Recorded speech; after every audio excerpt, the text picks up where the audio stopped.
a shower. Cognitively integrated.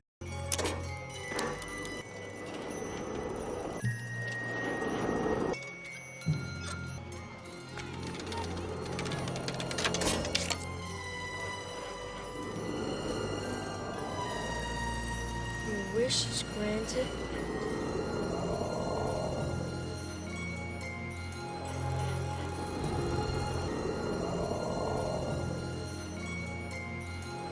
The Tarot and Self-Collective Transformation. Welcome to Foodie Personality. Now we'll venture a bit further off of the beaten path, exploring the tarot. This powerful symbolic tool is not typically associated with Jung or the MBTI, despite this mysterious quote. The set of pictures in the tarot cards were distantly descended from the archetypes of transformation. Let's dive in to know and grow thyself. The tarot is an important symbolic codex, and Jung rightfully identified that the major arcana is descended from the archetypes transformation. The true origins of the tarot are unknown, ranging from super mundane to way otherworldly. But what is known is that medieval and Renaissance Europe used the tarot to better understand the symbolic meanings behind the various archetypes. But why symbols? Well, symbols hold special value and meaning that words themselves lack. We're all familiar with the old adage, a picture is worth 1,000 words, but it goes way, way beyond that. Symbols reference root concepts and meanings that can be expressed in numerous different ways depending on the subjective moment. Take, for example, a simple triangle, a pretty simple, easy symbol. This triangle can be expressed in numerous different ways. This ideal triangle shape serves as a germinative blueprint for innumerous manifested real triangles. This was the concept of the ancient Greeks and the theory of forms. Plato's theory of forms posits that a higher non-physical realm of perfect forms or ideas exists, and that this serves as the causative blueprint behind the imperfect, inchangeable objects we perceive in everyday manifested reality. According to Plato, there are 4 principles. 1. Forms are perfect and eternal. The forms are ideal, unchanging concepts or essences. For example, beauty, justice, circle. They are eternal, beyond time, independent of the material world, and this is the ultimate reality. 2. The material world is an imperfect reflection. The objects we encounter in the everyday material world, for example, a beautiful painting, a just law, or a round object. These are merely copies or representations of the perfect forms. These copies change and decay, but the form remains constant. 3. Knowledge versus opinions. True knowledge is only possible through intellectually understanding these symbolic forms, whereas the manifested perception that we experience every day only gives us an opinion about the imperfect copies in the physical world. And 4. The allegory of the cave. Plato illustrated his theory in his famous Allegory of the Cave, where prisoners are confined to only seeing shadows on a cave wall, mistaking these projections of shadows for reality. Similarly, most people mistake the material world for true reality, but philosophers, like the prisoner who escapes, can perceive the forms and attain their true knowledge. In essence, Plato's theory of forms distinguishes between the imperfect, changeable material world and the perfect, unchanging realm of forms, where true knowledge is possible by only grasping the latter. The same thing is true for the tarot symbology and your cognition, except even more so and even more complex due to the inherent nuance of human consciousness. So what are the different shapes and forms of human consciousness? Specifically, we're looking at the symbology of the major arcana when we reference 4D consciousness. These symbols mesh with the personality types identified by Briggs and Myers. The symbology of tarot cards is rich and multi-layered, drawing on a variety of traditions, including alchemy, astrology, Kabbalah, mysticism, psychology, and mythology. And we see connections with Jung as well. In modern parlance, tarot can be viewed as a psychological tool for self-reflection, and it's rife with Jungian concepts like shadow work and the hero's journey, which are represented in the moon and the major arcana, respectively. Each card in the tarot deck represents a specific concept or life experience, offering insight into the human psyche, spiritual journey, and life challenges. These encourage explorations of one's unconsciousness and shadow self. For those of you keeping score at home, there are 22 cards in the major arcana and 16 personality states. Those first 16 cards correspond to the 4D personality states, and the remaining 6 cards correspond to consciousness centers, akin to the Kundalini, and we'll get more into this in a future video. Jung's statement on the tarot reflects his beliefs that the imagery in the tarot represents deeper universal symbols, existing as part of the collective human unconscious. While his thoughts on the tarot were cryptic, he likely drew parallels to archetypes in the collective unconscious. Jung introduced the idea of archetypes, which are primal universal symbols and motifs present in the human psyche. These archetypes emerge from what he called the collective unconscious, part of the unconscious mind shared by all humans and populated by these symbolic figures that transcend individual experiences or cultural contexts. The tarot deck, particularly the major arcana, contains powerful symbolic imagery that Jung believed reflected these archetypal themes. These cards mirror the process of transformation in the psyche, particularly as individuals go through stages of personal development, crisis, or change. Jung believed that certain images and symbols, like those found in tarot, carry the potential to evoke deep psychological truths, helping people navigate their inner worlds and spiritual journeys. By saying, The set of pictures in the tarot cards were distantly descended from the archetypes of transformation. Jung is acknowledging that while the specific images of the tarot were shaped by medieval and Renaissance Europe, when the tarot first became popular, they are part of a much older lineage of symbols. These symbols are rooted in ancient mythology and religious imagery, timeless human experiences, all of which are expressed across these archetypes. In essence, the tarot images are modern incarnations of these archetypical figures, and these motifs have existed for millennia.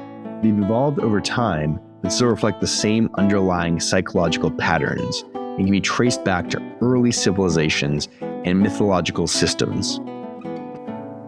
Jung's statement means that the images and symbols of the tarot cards are not arbitrary or random, but rather they're rooted in ancient universal symbols that represents human experiences of transformation.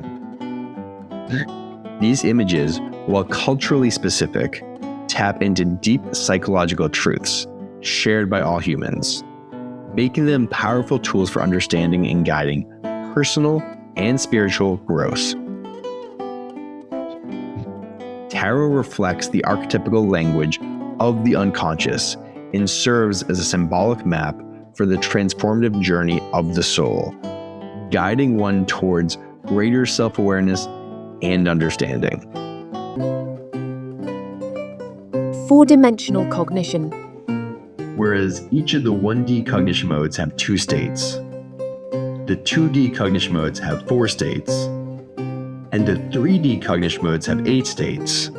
The 4D cognition modes have 16 states to balance. Roles are the behavioral expressions. 4D roles emerge from the combination of 3D motors and 1D action. Roles bounce across 16 states: the Wanderer, Fated, Advisor, Champion, Lover, Gaia, Monk, martyr, politician, judge, reborn, mage, warrior, ruler, hermit, and trickster. 4D roles can also be viewed as the combination of 2D navigation and 2D elements. We've reviewed navigation previously, and we'll get into more detail still in the future. As a quick refresh though, navigation refers to the cognitive temperaments and the personality needs that result from it. Gather seeks the new, sort refines the known, solo considers the individual, and group measures the collective. We have not reviewed elements yet, and we will be diving into this more in an upcoming video. However, to quickly summarize, this 2D cognition mode refers to the interactions in the motors of your cognitive stack, specifically light versus shadow. Elemental groups share the same motors in their light. Earth prefers solid foundations, water fluid relations, air moving expressions, and fire temperate passions. Earth refines known foundations with the reborn, seeks new foundations with the fated, considers individual foundations with the hermit, and measures collective foundations with Gaia. Water refines known relations with the advisor, seeks new relations with the judge, considers individual relations with the trickster, and measures collective relations with the lover. Air refines known expressions with the champion, seeks new expressions with the politician, considers individual expressions with the martyr, and measures collective expressions with the warrior. Fire refines known passions with the mage, seeks new passions with the wanderer, considers individual passions with the monk, and measures collective passions with the ruler. Fated, reborn, hermit, Gaia, the earth types, which prefer solid foundations. Fated, ESTP, leading with primary exploration and auxiliary accuracy. When operating from abundance, the fated is attuned to natural cycles, causation, and physical interaction. When operating from scarcity, it is prone to a sense of misfortune, weakness, and discomfort. It is less a matter of scholarship than of enlightenment, one's own view of the world, understanding interrelationships, so that we can recognize opportunity and fulfillment in what fate provides. Reborn, INFJ, leading with primary contemplation and auxiliary harmony. When operating from abundance, the reborn is attuned to rebirthing experiences, metamorphic developments, and inevitability. When operating from scarcity, it is prone to arrogance, hopelessness, and grief. Something comes to an end. When something pleasant comes to an end, we are sad and conversely glad when something awful stops. But there is still something left to do. You need your positive aggression, the strength to bring about necessary and radical change. Die and be reborn. Hermit, ISTP, leading with primary accuracy and auxiliary exploration. When operating from abundance, the hermit is often skilled, wise, and seclusive. When operating from scarcity, it is prone to loneliness, forlornness, and exclusion. It is oversimplistic to limit the significance of the hermit to his being a symbol for isolation or forlorn loneliness. The hermit is one who deals with his problems when the time is right and without trying to avoid the issue. Gaia, ENFJ, leading with primary harmony and auxiliary contemplation. When operating from abundance, Gaia is attuned to enriching support, generosity, and natural grace. When operating from scarcity, it is prone to barren emotional landscapes, needy behavior, and scarce resources. The burgeoning nature, as shown in the image, refers to the environment, but also to one's personal nature. Emotion, the expression of inner sentiment, is also typical. Judge, advisor, trickster, lover, the water types, which prefer fluid relations. Judge, ENTP, leading with primary interpretation and auxiliary accuracy. When operating from abundance, the judge is fair, sequential, and analytical.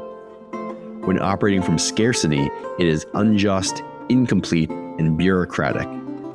Justice is no abstract term, but a practical answer to the question as to how we can satisfy and take account of our own needs as well as those of others. How you can reconcile all the wishes and fears present, how you can take account of the experiences and needs of all concerned. Advisor, ISFJ. Leading with primary investigation and auxiliary harmony. When operating from abundance, the advisor is experienced, insightful, and resilient. When operating from scarcity, it is chatty, misleading, and corrupting. Sometimes the task in hand is to create the space we need, and sometimes to open it up to the wider world. The High Priestess' secret is her ability to perceive, sort out, and put a name to feelings. Take heed of what your inner voice is telling you. Trickster, INTP. Leading with primary accuracy and auxiliary interpretation. When operating from abundance, the trickster is attuned to consequence, choice, and temptation. When operating from scarcity, it is prone to recklessness, lust, and manipulation. What was hitherto surging under the surface is now visible, and that is the advantage and the challenge at once. Lover, ESFJ. Leading with primary harmony and auxiliary investigation. When operating from abundance, the lover is committed, appraising, and connected. When operating from scarcity, it is jealous, duplicitous, and aggressive. In the end, love becomes emancipated and returns to what it always was, the new paradise. Politician, champion, martyr, warrior, the archetypes, which prefer moving expressions. Politician, ENFP, leading with primary interpretation and auxiliary authenticity. When operating from abundance, the politician is institutional, doctrinal, and wise. When operating from scarcity, it is elite, arrogant, and deceitful. This Greek word means he who proclaims what is sacred. The card is a reminder of such rituals generally. Champion, ISTJ, leading with primary investigation and auxiliary efficiency. When operating from abundance, the champion is powerful, courageous, and kind. When operating from scarcity, it is weak, threatening, and abusive. The wise woman and the lion address the archetypal Beauty and the Beast theme. Each one's release/salvation is dependent on that of the other. Fulfillment is being present to the full, concentrating all one's strength to focus on the moment. Martyr, INFP, leading with primary authenticity and auxiliary interpretation. When operating from abundance, the martyr is self-sacrificial, empathetic, and patient. When operating from scarcity, it is helpless, confused, and hasty. The hanged man has a perfectly normal, clear, and unequivocal point of view. Only his point of reference is not defined in earthly terms. The hanged man believes in what he depends on, and he depends on what he believes. Warrior, ESTJ, leading with primary efficiency and auxiliary investigation. When operating from abundance, the warrior is competitive, strong-willed, and intense. When operating from scarcity, it is reactive, delayed, and indecisive. The chariot stands for the experience of one's own personality. You cannot get off your chariot, your comma, but you can send it in a different direction. Wanderer, mage, monk, ruler, the fire types, which prefer temperate passions. Wanderer, ESFP, leading with primary exploration and auxiliary authenticity. When operating from abundance, the wanderer is optimistic, adventurous, and curious. When operating from scarcity, it is foolish, gullible, and ignorant. The figure of the fool personifies that openness and indeterminacy which is inherent in every situation. Calm and freedom create a great openness, just being in the right place at the right time. Mage, INTJ, leading with primary contemplation and auxiliary efficiency. When operating from abundance, the mage is inventive, informed, and clever. When operating from scarcity, it is deceptive, clumsy, and fragile. The card for uniqueness and singularity. You can do magical things too, and you will witness miracles. You too will achieve something that no one else has ever managed before. Monk, ISFP, leading with primary authenticity and auxiliary exploration. When operating from abundance, the monk is calm, healthful, and poised. When operating from scarcity, it is disruptive, frustrated, and petty. Even in ancient times, temperance was considered to be one of the cardinal virtues. The themes are finding the right measure and aiming for the highest goals in life. The card is an invitation to grasp the contradictions of life with both hands. Ruler, ENTJ, leading with primary efficiency and auxiliary contemplation. When operating from abundance, the ruler is structured, organized, and stable. When operating from scarcity, it is abusive, cruel, and demanding.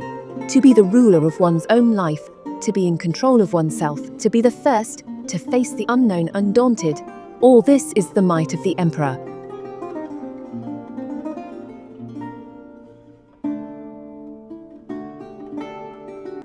To recap, the symbols from the Tarot Major Arcana are descended from the archetypes of transformation.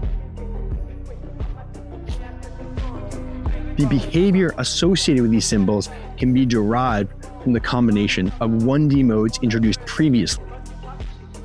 Next, we'll look at how these different 4D modes cluster and combine based on characteristics identified and immortalized by Aristotle. Thanks for joining me in 4D Personality.